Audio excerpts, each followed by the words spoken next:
No one ever told her she was wrong, not her executives, not her staff, not even her family.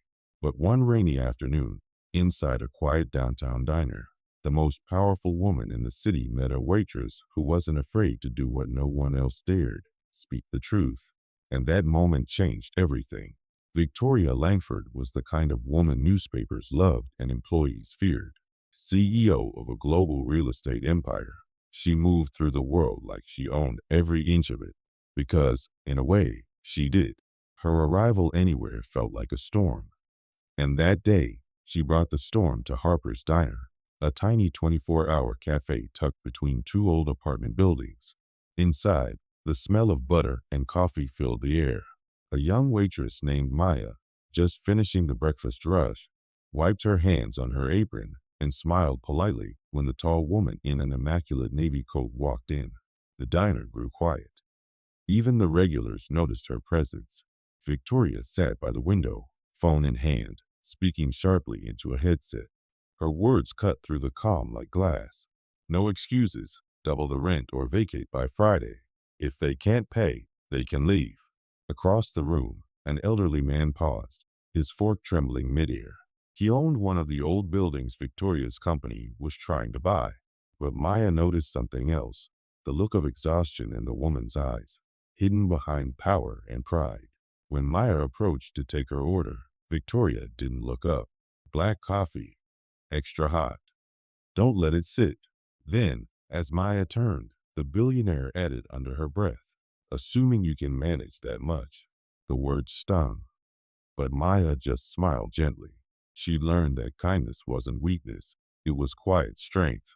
A few minutes later, the coffee was ready, steaming, perfect. But as Maya reached the table, a young boy bumped her tray, spilling a few drops onto Victoria's coat. The diner froze. Victoria stood up, furious. Do you have any idea what this coat costs? Her voice echoed. The boy's eyes filled with tears. Maya instinctively stepped between them. Ma'am, she said softly but firmly, it's just coffee. The boy didn't mean to. Please, sit down. The words hung heavy in the air. No one had ever told Victoria Langford to sit down. Not once.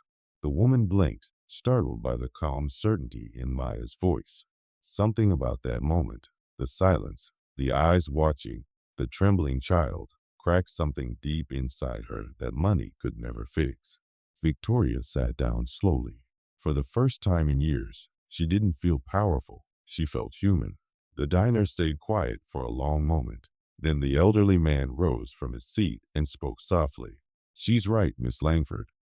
You can rebuild towers, but respect, you earn that.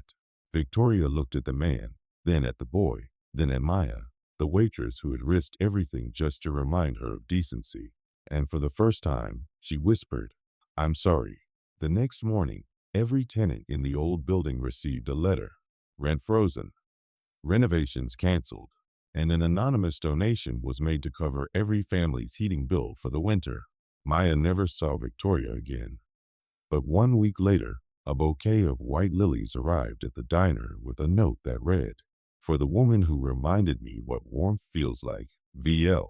The world may never know that the billionaire changed, but in a small corner of the city, everyone still remembers the waitress who made her sit down and stand up for something real. Sometimes, it only takes one voice to remind the powerful that kindness isn't a weakness. It's the highest form of strength. What would you have done if you were in that diner?